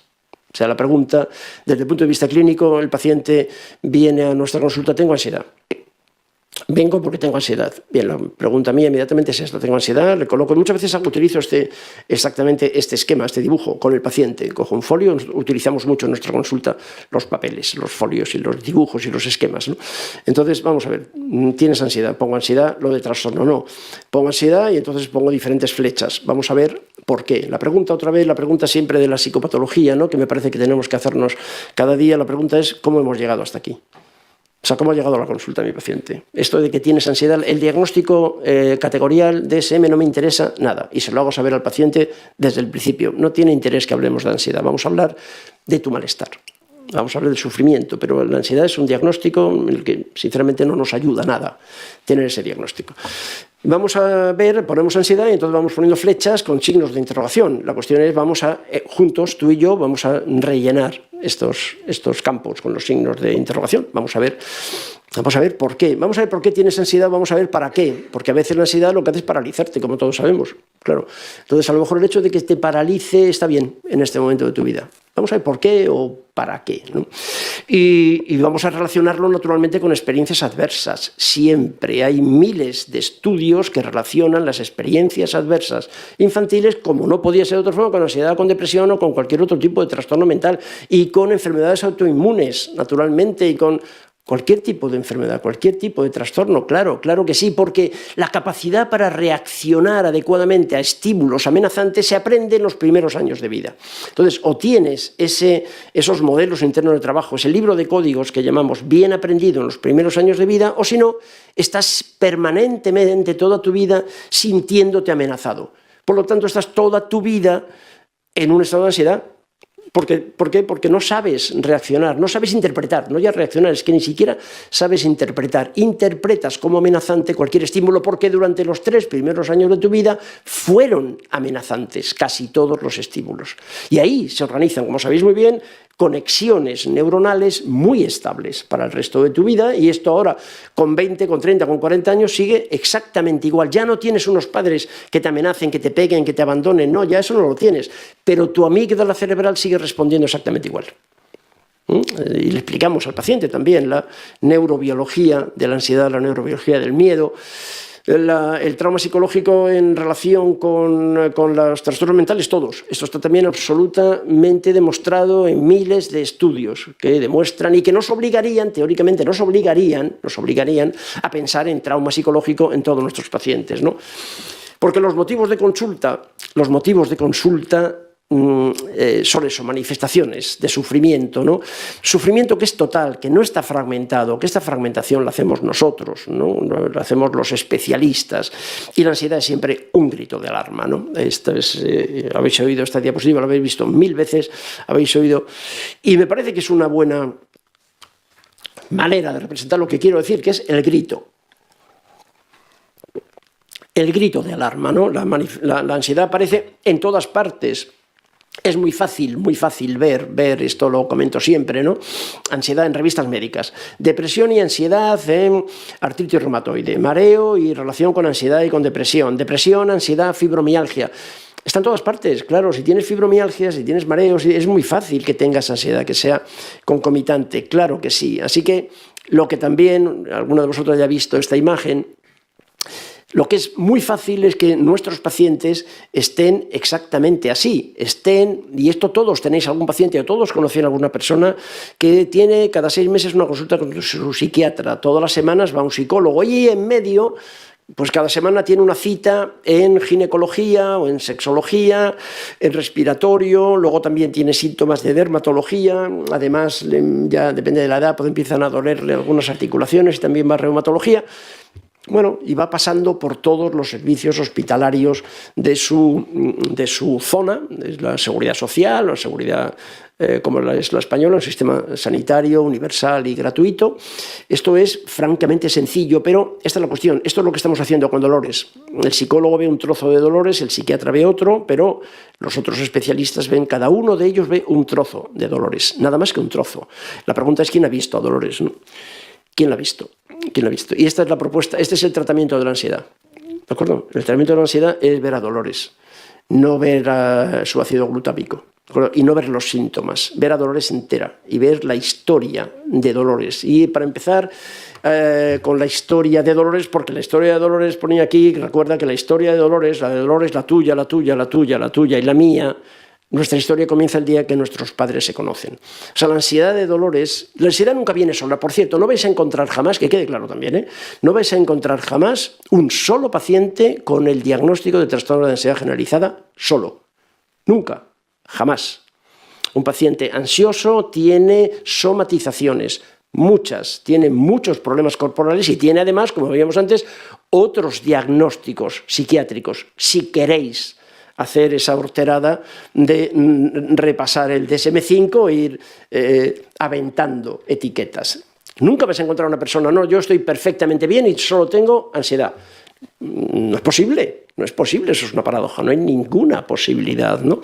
Y esa historia, todos estos síntomas o enfermedades que tiene vuestro paciente comenzaron el día en el que se conocieron sus padres. Ahí se hizo ya esa mezcla de genes que luego la epigenética terminó de desarrollar. Entonces la pregunta no es qué te pasa, la pregunta es quién te iba a recoger a ti al colegio. La pregunta es cómo estaba tu madre con tu embarazo, cómo estaban tus padres cuando tú naciste, dónde vivían, cuál era el ambiente familiar, tus hermanos que tenías, porque ahí comienza a organizarse las conexiones neuronales que luego permiten que dispongas de unos modelos de trabajo interno que te permitan interpretar. Claro, siempre os han contado en la Facultad de Psicología, os han contado el estrés. La cuestión del estrés es cómo se interpreta el estrés. Claro que sí, evidentemente. El estrés se interpreta bien o mal. Se puede interpretar bien o mal. Claro, puedes interpretar el estrés como algo universalmente amenazante todas las veces, o puedes interpretar el estrés, o mejor, el estímulo estresante lo puedes interpretar de otra manera y hacerte cargo de ello. ¿Y eso dónde se aprende? ¿Dónde se organiza eso? ¿En la universidad? ¿En el colegio? ¿Dónde se aprende a procesar, a interpretar el estrés? Se aprende en los 1000 primeros días de vida. Antes, dentro de la programación fetal, desde que los padres se conocen, vamos, en resumen. Ahí es cuando comienza la ansiedad de Dolores, que viene a la consulta 30 años más tarde, ¿no? La pregunta entonces que se propone ahora en la clínica, vamos a cambiar el modelo médico imperante del ¿qué te pasa?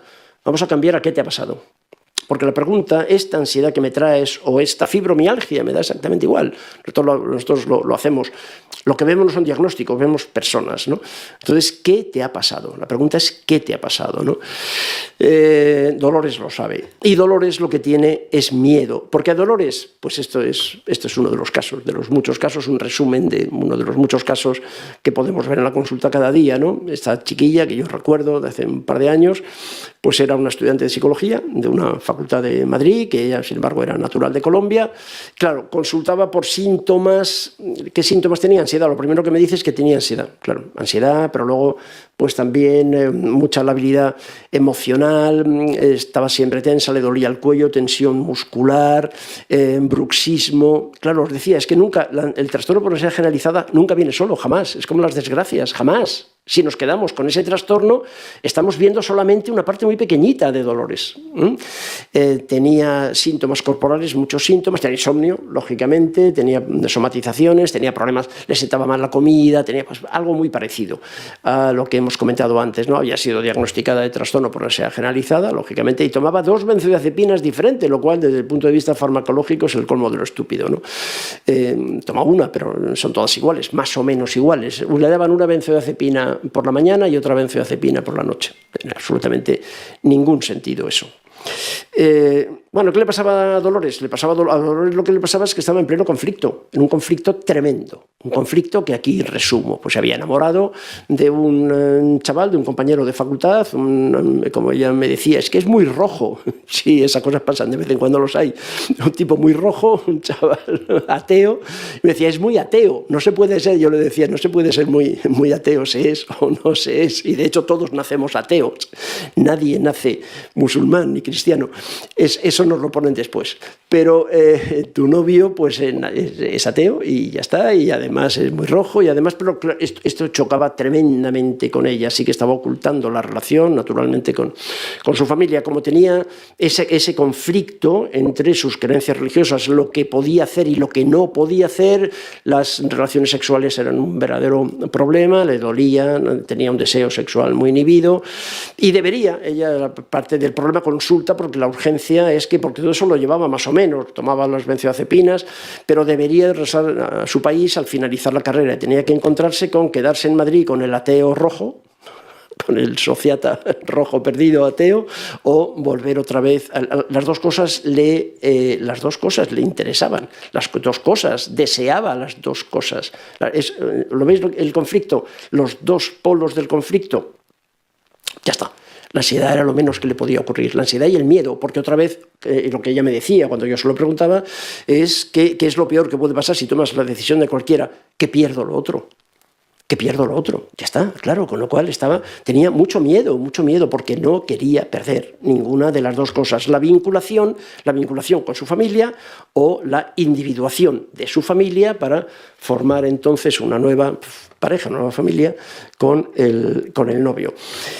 Después, todo lo que tiene que ver también con el sexo y con el tipo de novio que se echa tal, ella fue abandonada por su padre, tenía una figura masculina muy difuminada, y por su padre no, perdón, en este caso es por el hermano mayor, y los padres lo que pasa es que no habían querido enterarse, y ella nunca lo había contado. El abuso sexual me lo cuenta a mí, ella refiere que es la primera vez que lo cuenta, que no se lo había contado a nadie jamás, pero también, como me dicen todos mis pacientes, es la primera vez que se lo preguntan. Era la primera vez que se lo preguntaban. Ya tenía experiencia previa con médicos, había ido antes incluso a algún psicólogo que le había durado 2 o 3 sesiones. Es decir, la primera vez que me lo preguntan, ¿no? Yo se lo pregunto, ella comienza a llorar y me lo cuenta y se va llorando, y como siempre ocurre, se va llorando de mi consulta, llorando y aliviada. Sí, como qué aliviada me quedo, ¿no? Bueno, el debería, las personas con ansiedad, los trastornos neuróticos siempre conjugan los tiempos en condicional. El debería es típicamente neurótico. Cuando alguien empieza, es que yo debería, esta es la típica conjugación verbal de los ansiosos. Debería, si yo ya sé que debería de hacer esto, ¿suena esto? Debería, si yo ya sé lo que tengo que hacer, pero no puedo. Esta es la historia. Debería de hacer. Siempre que alguien empieza a conjugar los verbos en condicional, mirad a ver, ¿no? Este es el conflicto, dos voces. El angelito. Fito lo canta también en una de sus canciones, ¿no? Las dos voces, el angelito y el demonio.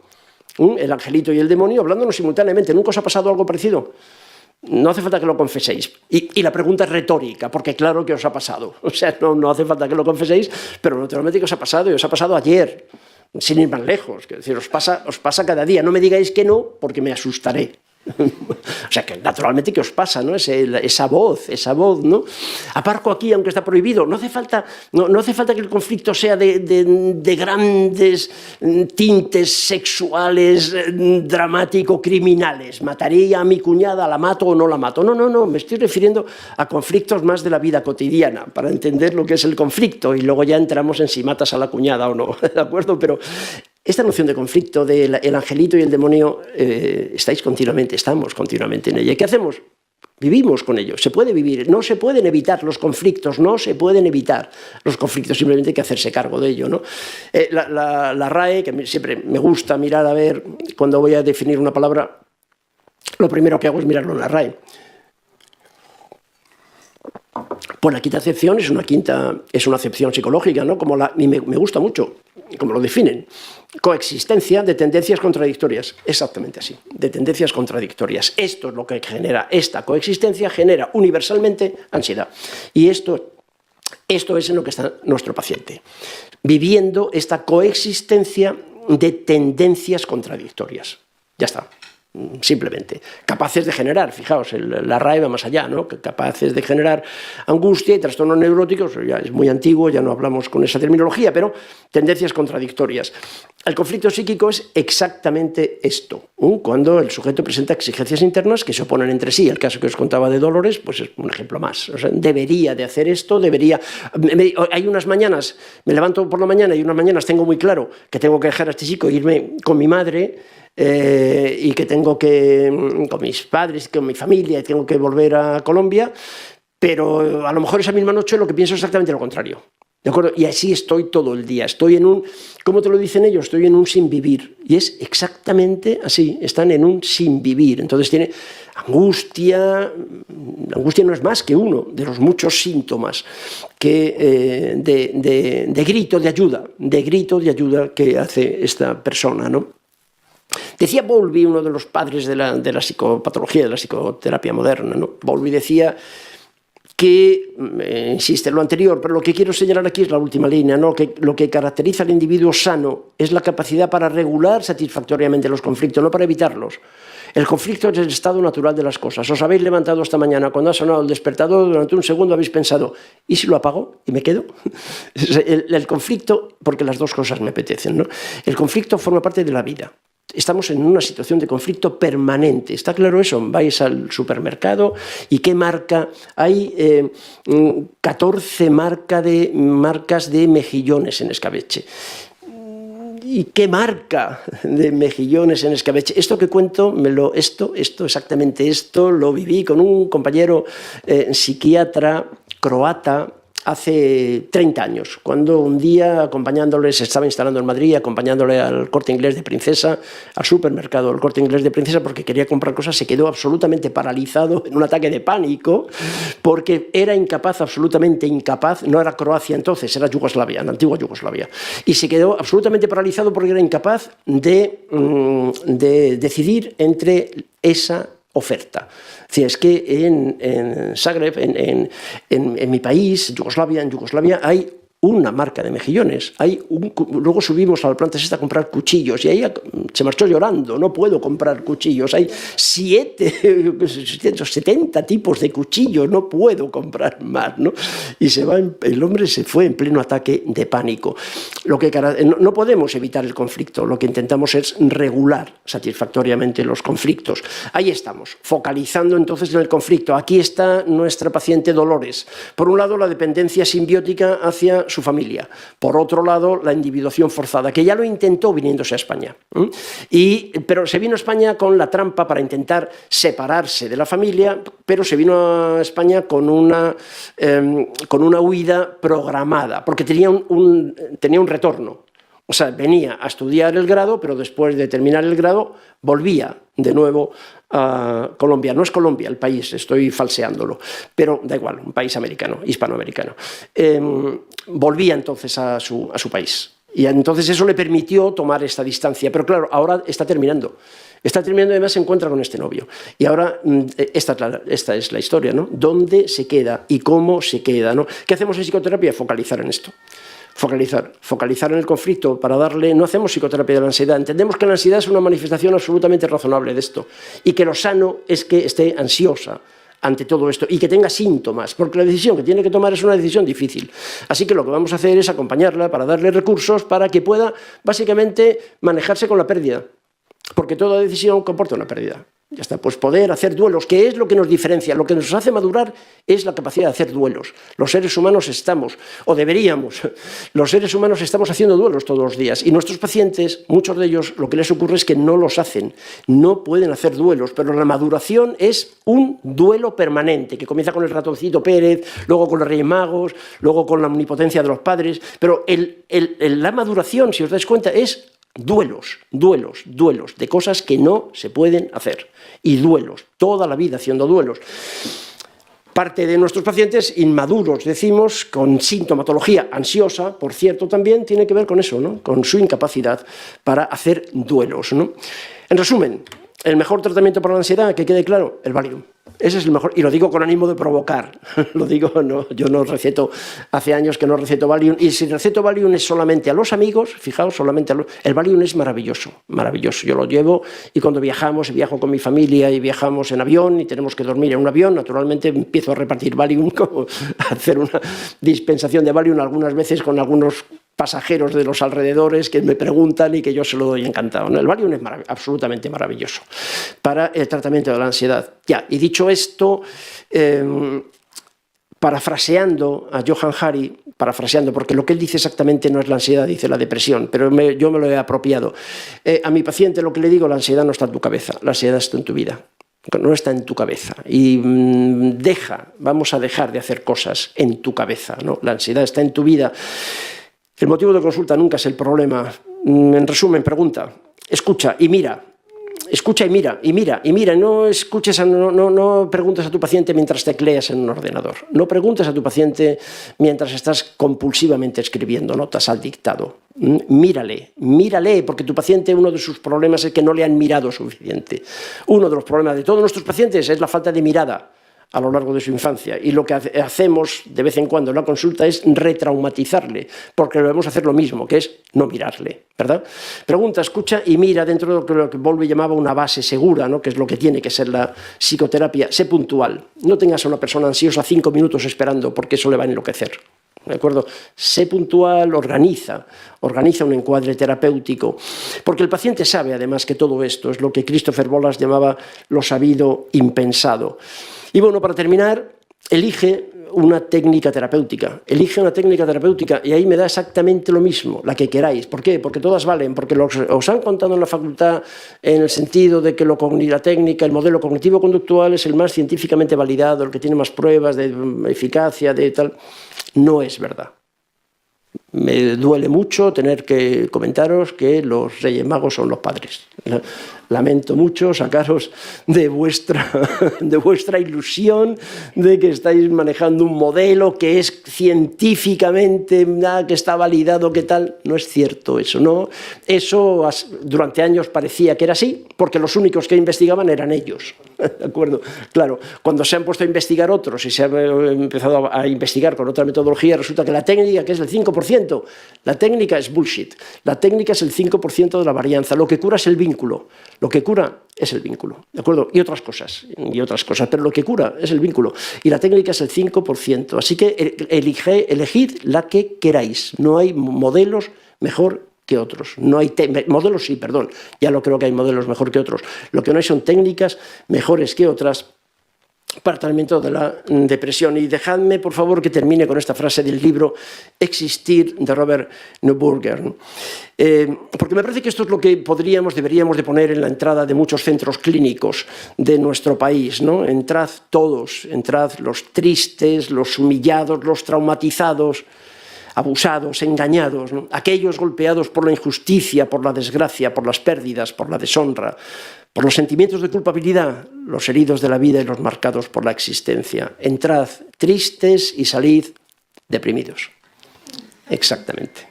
Eso es lo que hacemos. ¿De acuerdo? Exactamente esto es lo que estamos haciendo en muchos hospitales, en muchos servicios de psiquiatría, en muchos centros clínicos de psiquiatría.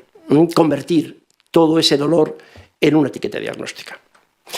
Y esto era todo lo que quería contaros. Se me ocurren muchísimas cosas, disculpadme, pero no, ya está bien, ya he abusado muchísimo de vuestra paciencia. Esto es lo que quería contaros por hoy. Muchísimas gracias por vuestra atención. Muchas gracias en casa por vuestra paciencia. Gracias, de verdad. Muchísimas gracias. Podemos, si queréis, disponemos de unos... Yo tengo tiempo, pero vosotros marchaos cuando queráis, pero podemos disponer de unos minutos. Si queréis hacer alguna pregunta, yo estaré encantado si puedo responderla. Si no, tengo aquí también alguna. Nerea me pregunta que dónde puedo encontrar los estudios científicos que han demostrado la ineficacia e inutilidad de los psicofármacos para tratar la ansiedad. No. Yo lo que he dicho de los fármacos es que son muy eficaces para tratar la ansiedad. No. Lo que son ineficaces es para tratar la vida del paciente. O sea, para tratar la ansiedad los psicofármacos son fantásticos, ¿no? Lo que pasa es que los psicofármacos son muy peligrosos, muy peligrosos, ¿no? Pero para tratar la ansiedad, los estudios científicos, a mí la palabra científica ya a mi edad, la palabra científica me pone nervioso también, ¿sabes? Porque se utiliza, en algunos ambientes utilizamos lo científico, ¿sabéis? Como si fuera... No. Pero bueno, no, yo no creo haber dicho eso, o si lo he dicho pido disculpas, no, pero los psicofármacos son, he terminado, ¿no?, con que el mejor tratamiento es el Valium para la ansiedad. Lo que no es bueno es para la persona, pero para la ansiedad, otra vez, para la etiqueta, para el bullshit de la etiqueta, los psicofármacos son fantásticos. Una cosa, gracias por la exposición, a mí me ha gustado mucho, estoy de acuerdo muchas de cómo lo has enfocado, pero hay cosas que con el tema de los psicofármacos, yo lo que veo por la experiencia de lo que he visto, que hay personas que sí que efectivamente hay que valorar y mirarle a los ojos, ver el recorrido de vida que ha tenido y todo esto, pero hay veces, por ejemplo, con el tema de la ansiedad, que hay personas que tienen unos niveles de ansiedad tan altos que al margen de ver toda su globalidad sí que es necesario, es que iba yo en la línea más como lo que ha dicho la compañera, que sí que son necesarios, por ejemplo, regular la serotonina, que tú ahí es que yo por lo menos lo he visto de una forma confusa, como que sí que existe, pero como no sé, no lo he entendido bien. Entonces el tema de regular la serotonina por ejemplo, con la venlafaxina y tal, creo que es necesario, al margen de que cambie ciertos aspectos de su vida. Porque hay veces que está tan disparada las ansiedades que la ansiedad, ¿no?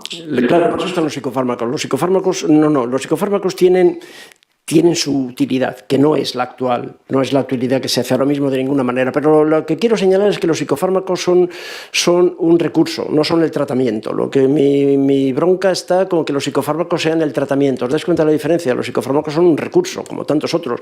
Es mucho más útil, muchísimo más útil, y se ha demostrado para regular la serotonina, como tú dices, que es un debate más largo, pero para regular la serotonina es mucho más útil conseguir una noche de sueño que en la venlafaxina. El conseguir un sueño reparador en nuestro paciente reduce la escala de Hamilton en 6 puntos, la venlafaxina en 2. Así que es mucho más útil. Otras cosas, la alimentación, quitar los ultraprocesados de la dieta mejora, es espectacularmente mejor el metabolismo de la serotonina que la venlafaxina.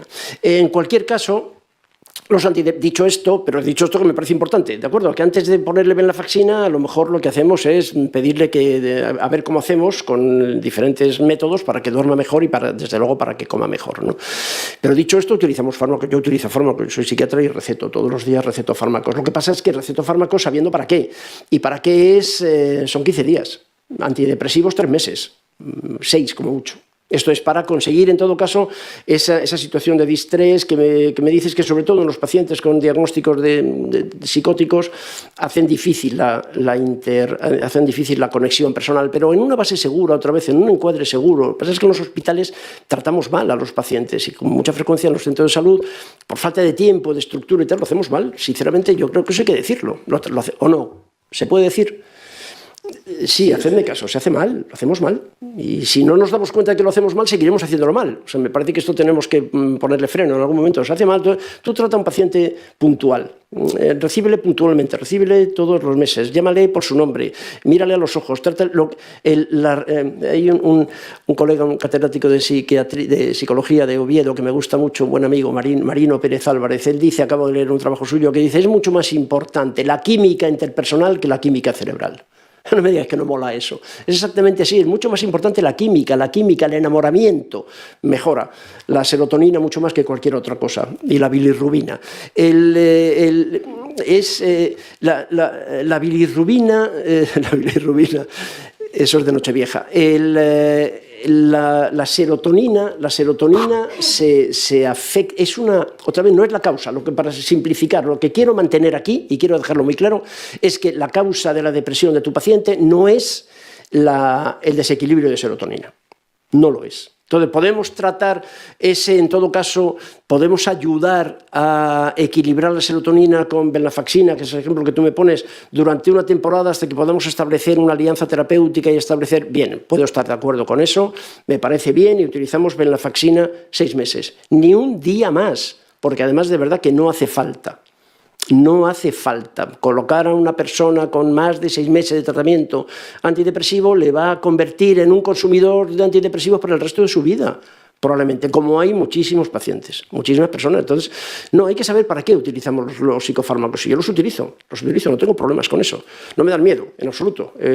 Antes los utilizaba por más tiempo y ahora ya no. Pero no me da miedo, pero sí se utiliza. Pero no, mejora el equilibrio de la serotonina, mejora cuando el terapeuta te mira mejor.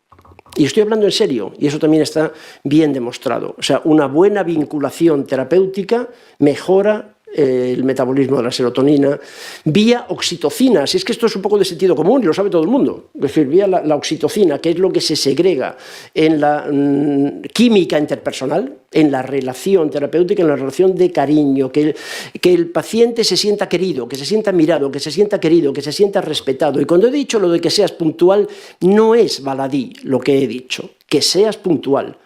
Que seas puntual y que le recibas todas las semanas y que le recibas el mismo día y que le llames por su nombre y que se dé cuenta de que es importante para ti y de que valores el mérito que tiene venir a terapia. O sea, este tipo de cosas son las que recuperan el metabolismo de la serotonina. La depresión, piensa en ello, la depresión de verdad no está en tu cabeza, la depresión está en tu vida. te voy a recomendar, piénsalo, porque es muy barato. Este librito, no sé si conoces este librito, porque ahí te lo explica muy bien, también es muy fácil, de Johann Hari. ¿Conocéis? Antes he hecho referencia a Johann Hari, a este autor. El libro se llama Las conexiones perdidas. Es un libro de bolsillo que se compra en los aeropuertos, o sea, lo tenéis, lo acaban de, tiene 3 años o 4 de publicación, se llama Conexiones perdidas. Como tantas cosas, fíjate, ese libro me lo recomendó a mí un periodista que vino a hacerme una entrevista y que está por ahí en la tele, John Sistiaga. John Sistiaga fue el que me dijo, bueno, ya conoces Conexiones perdidas, y yo me puse colorado de vergüenza porque no lo conocía, ¿no? No lo conocía porque soy psiquiatra y soy un idiota, y entonces, como psiquiatra. Y entonces, como este no es un libro científico, pues no lo conocía, no está en mi circuito. Es un libro escrito por un periodista de investigación especializado en salud. Pero es un periodista de investigación, no está en mi circuito. No recibo publicidad de estos textos que son, sin embargo, valiosísimos. Compraos, por favor, Conexiones perdidas. 14 euros. O sea, no tiene... no es un... Y ahí te va a explicar su experiencia, además, como persona deprimida. Como deprimido durante no sé cuántos años, 18 años, tomando antidepresivos innecesariamente, claro. Por favor, no olvidéis esto y hacedme caso. ¿De acuerdo? La serotonina está afectada, pero no es la causa de la depresión. ¿Correcto? Entonces, es la fiebre de la infección. Yo puedo utilizar paracetamol, pero tengo que mirar más cosas. Y la depresión y la alteración de la serotonina está en tu vida. ¿También se puede decir eso? Vamos, lo estoy diciendo, o sea, se puede.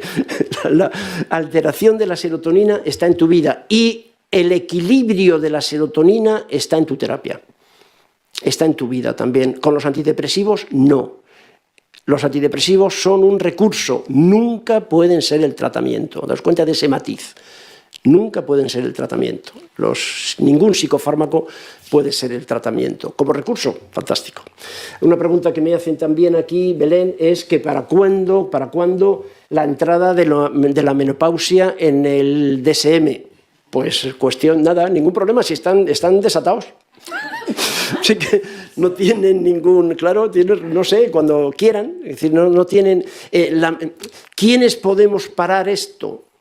Nosotros, los profesionales de la salud, dejando de comprar el DSM. Esto es haciendo crítica del DSM, consiguiendo quienes tenéis responsabilidad académica, responsabilidad universitaria, dejando de hablar del DSM, haciendo una quema pública del DSM, ¿no? Explicando por qué y cuál es el riesgo y cómo hemos cambiado, se ha convertido en 2 generaciones, el DSM se ha convertido en un libro de psicopatología.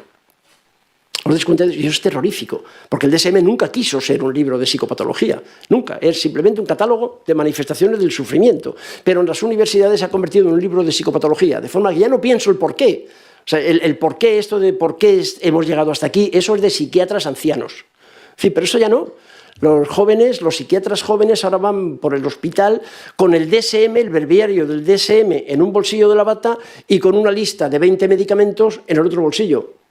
Y ya está, y no tiene más que hacer cruce de una etiqueta y un fármaco. Eso lo hace IA mucho mejor que ellos.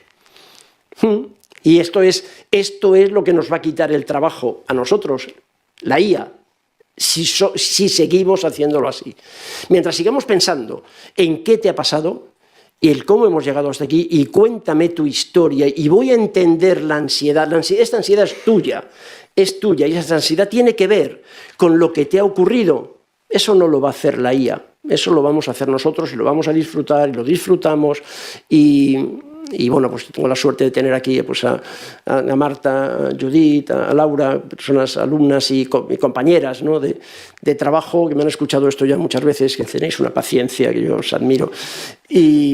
Pero yo creo que se puede disfrutar, sabéis que podemos disfrutar, pero no disfrutamos con el DSM-5.